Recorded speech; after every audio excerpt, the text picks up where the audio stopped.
Você já olhou para alguém que claramente vive no erro e se perguntou: como essa pessoa prospera tanto? Carros, casa grande, viagens, fama nas redes.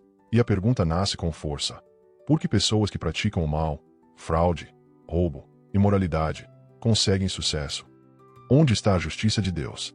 Hoje vamos olhar para essa pergunta com calma, pela lente bíblica, porque a resposta não é simples.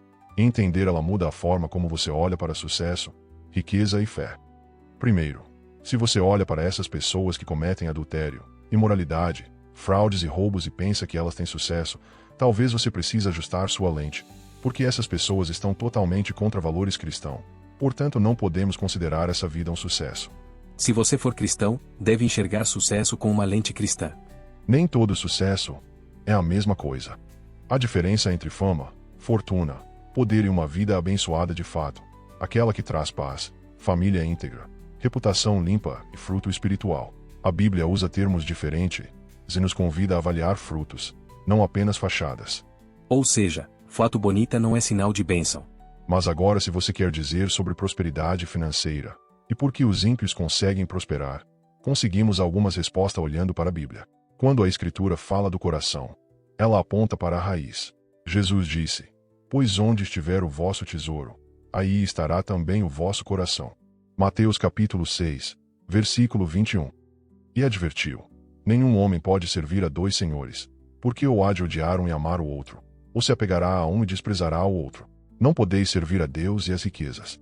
Mateus capítulo 6, versículo 24. A Bíblia chama o dinheiro de senhor? Sim, e essa é uma curiosidade bíblica muito interessante. Apesar da Bíblia citar espíritos malignos e demônios, eles não recebem o título de senhor, mas as riquezas sim. E isso tem uma explicação simples. Se pedir para uma pessoa escolher entre o bem e o mal, elas sempre escolherão o bem. Mas quando você muda a pergunta e inclui o dinheiro no meio, pessoas trocam seus valores por cédulas, troca a palavra para viver com os ímpios. Pode dar um exemplo? Vamos lá. Se perguntar a uma pessoa o que ela acha de adultério, a maioria dirão que é péssimo, enojável, ruim. Mas o que acontece quando nessa pergunta entra o dinheiro? Por exemplo, trairia seu marido ou sua esposa por 1 milhão. Quantos você acha que aceitariam? Muitos, e para outros aceitarem, seria só aumentar o valor. Exatamente. O dinheiro é chamado de Senhor porque ele consegue guiar e ditar os passos de algumas pessoas. Ele faz com que pessoas esqueçam seus valores e façam coisas que antes elas condenavam. Por isso vemos tantas pessoas desejando a vida de alguns influencers, mesmo eles vivendo na imoralidade, tudo por causa do dinheiro. O ponto é direto. Não é a riqueza em si que corrompe, é quando o dinheiro ocupa o trono do coração. Ou seja, quem manda mesmo. Mas por que, às vezes, quem vive no erro, prospera financeiramente? Existem alguns fatores práticos que a Bíblia e a vida mostram: ganho rápido e atalhos. Algumas práticas desonestas dão retorno imediato: fraude, exploração, manipulação. À primeira vista, isso parece sucesso. Provérbios adverte sobre riqueza de procedência vã. A riqueza conseguida pela vaidade será diminuída, mas aquele que a junta pelo trabalho crescerá. Provérbios capítulo 13, versículo 11. Ganhos fáceis frequentemente são estáveis. É o famoso vem rápido, some rápido. Aparência e cultura. Mídia, redes sociais e marketing amplificam a melhor face da história. A curadoria transforma escândalo em vitrine brilhante. Por isso tendemos a comparar nossa vida cheia de lutas com a vitrine alheia. O Salmo 73 fala disso. O salmista fica amargurado ao ver a prosperidade dos ímpios, até perceber o fim deles e entender que a paz duradoura vem de Deus, não do bolso. Comparar é armadilha. No final do vídeo podemos ler juntos o Salmo 73. Vai esclarecer muito sua visão sobre isso. O poder do amor ao dinheiro. A Escritura dá nome a essa força: o amor ao dinheiro.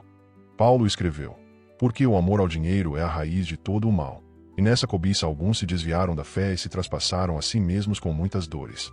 1 Timóteo capítulo 6, versículo 10. Quando o amor ao dinheiro domina, a pessoa começa a justificar passos imorais. O resultado: comportamento que produz prosperidade material, às custas de relacionamentos, paz e caráter. É como trocar a alma por etiqueta. Estruturas injustas e oportunidades. Sistema econômico. Corrupção e redes que favorecem exploração permitem que maus frutos floresçam.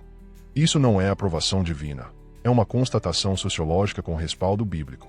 Reinos e sistemas humanos podem promover injustiça até que o juízo divino ou o tempo revelem o seu fim. Veja o tema em passagens proféticas em Apocalipse, sobre juízo e correção. É importante separar dois pontos teológicos. Deus permite que os ímpios pareçam prosperar por um tempo, e Deus não é o Senhor desse caminho. O Evangelho nos lembra que prosperidade externa não substitui santidade interna. Como Jesus disse sobre falsos trabalhadores: muitos me dirão naquele dia: Senhor, Senhor, não profetizamos nós em teu nome, e em teu nome não expulsamos os demônios, e em teu nome não fizemos muitas maravilhas. E então lhes declararei: eu nunca vos conheci. Apartai-vos de mim, vós trabalhadores da iniquidade. Mateus capítulo 7, versículos 22 e 23. É duro, mas é real. E como saber se a prosperidade vem de Deus ou não? Você tem que analisar os frutos. A Bíblia diz que há dois frutos, os bons e os ruins, os frutos do Espírito e os frutos da carne. E também diz que árvores boas produzem frutos. Portanto, se você olha para alguém que se diz próspero, e essa pessoa conseguiu isso a partir de frutos ruins, roubo, fraudes, corrupção, então essa prosperidade não vem de Deus. O Espírito Santo não produz frutos ruins. Agora, vamos a exemplos bíblicos que iluminam o tema. Zaqueu, história que podemos ler em Lucas 19, era cobrador de impostos, associado a práticas injustas. Ele prosperava, mas o encontro com Jesus mudou tudo: restituição e arrependimento. Jesus disse que a salvação chegará à casa dele. O exemplo mostra que prosperidade obtida por meios injustos não é o fim da história. Há caminho de volta, desde que haja arrependimento real e devolução daquilo que foi tomado. Restauração é possível. Salomão e Jó. Salomão recebeu riqueza e sabedoria de Deus. Jó foi restaurado em dobro depois da provação. Deus pode abençoar com bens, mas o coração e a obediência distinguem o uso justo do uso corrupto. A bênção divina não é sinônimo automático de aprovação moral. O salmista de Salmo 73. Ele quase enlouquece vendo os ímpios prosperarem, mas ao olhar para o término deles e para a presença divina, encontra sentido. Essa mudança de perspectiva é crucial. O juízo temporal não invalida a soberania eterna de Deus.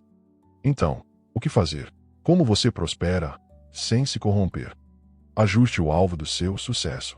Troque ser rico por ser fiel. Onde está seu tesouro?